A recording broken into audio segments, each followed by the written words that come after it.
He's an architect experienced in steel structures. Now Richard Gage is touring the country with a controversial message about September 11th. Richard Gage is here to show us why he's calling for a more thorough investigation into the collapse of the World Trade Center buildings. Thank you so much for joining us. You're very welcome. It's great to be here. Well, first of all, give us a little bit more about your background.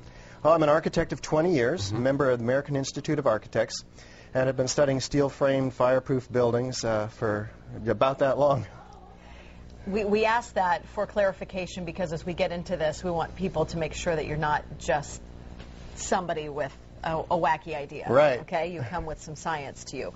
What is the official reason for the collapse of the World Trade Center towers? Well, we're told that the planes hit the buildings and there was an explosion and a fire, and about an hour and a half later, in the case of the North Tower, the buildings collapsed due to structural weakening due to the fires.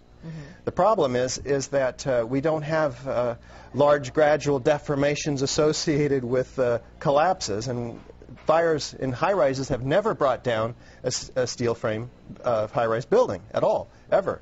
And what we have, unfortunately, is the evidence in the Twin Towers and the third skyscraper to collapse that day, which most people don't know anything about it. We have the evidence of the 10 key features of controlled demolition.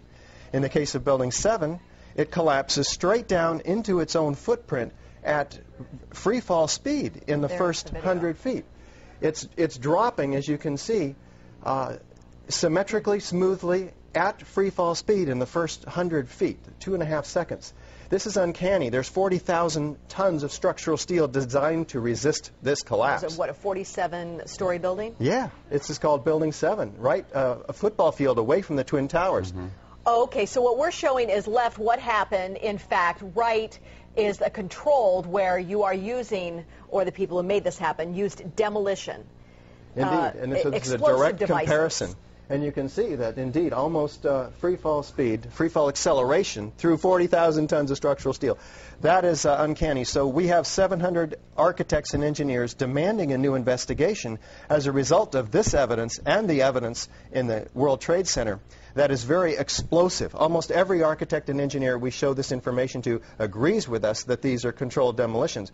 If we can get them to look at the information, because obviously the implications of a controlled demolition are dark for our country, because that means somebody besides Al-Qaeda was involved, because these have to be easily 3 of the most highly secure buildings outside the Pentagon. Now, if that was a controlled demolition, would there not be any evidence at the ground level of explosives within the building itself, that's the debris that's left? Indeed, and what we find down there is pools of molten iron. What does that mean? Several tons. Exactly. What is that doing there? The first responders see it, the structural engineers see it.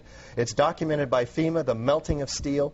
Normal office fires is what's supposed to have brought these buildings down, along with jet plane impacts. But jet fuel and office fires don't produce molten iron or molten steel. It doesn't begin to melt until 3,000 degrees. But what we have is the fires only produce maybe 1,600 degrees. So what produced all that molten iron? Well, it has in it the chemical evidence of a special incendiary, which is thermite, a high-tech incendiary used to cut through steel like a hot knife through butter.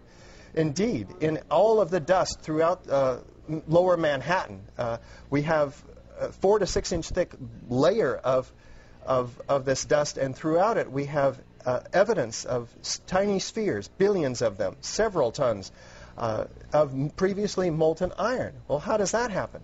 If you have molten iron, the byproduct of thermite is molten iron, and it's dispersed throughout all of this dust. Now, you were allowed to go in and get samples and examine it?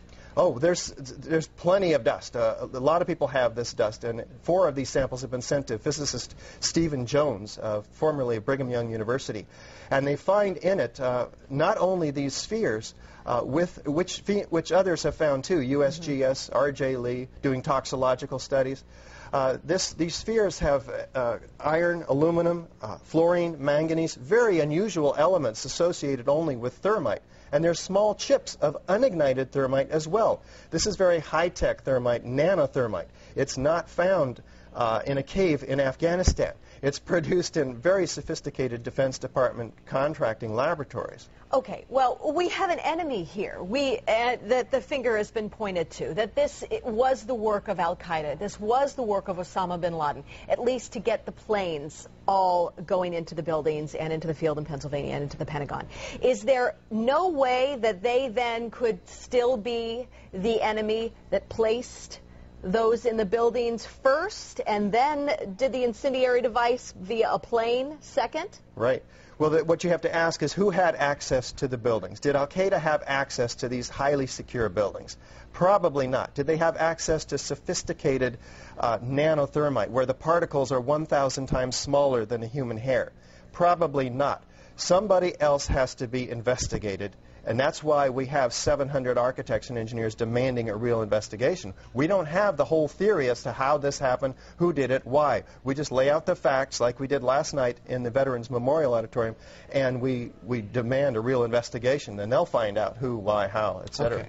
Then let me ask you, I'm person X. I want to place something in one of those buildings. Where would I carry it? How big would it be? Is it that visible that I would be spotted by security? Or could I place it in one of my tooth fillings? Yeah. We're talking about several tons of nanothermite and ordinary thermite. One would have to have access through security. So the security company involved for the World Trade Center should be thoroughly investigated. And it turns out to be Securicom, Stratosec. Somebody should look and see who's on the board of those companies. Some very interesting individuals turn out to be.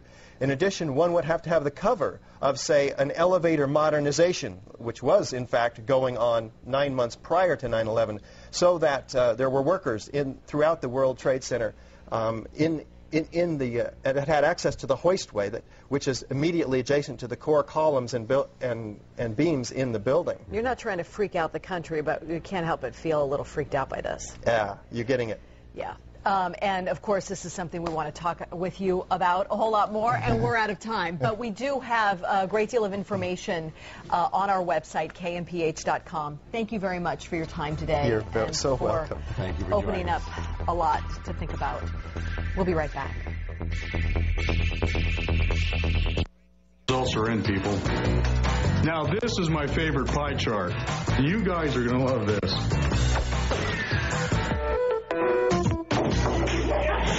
This Friday, a huge fireworks show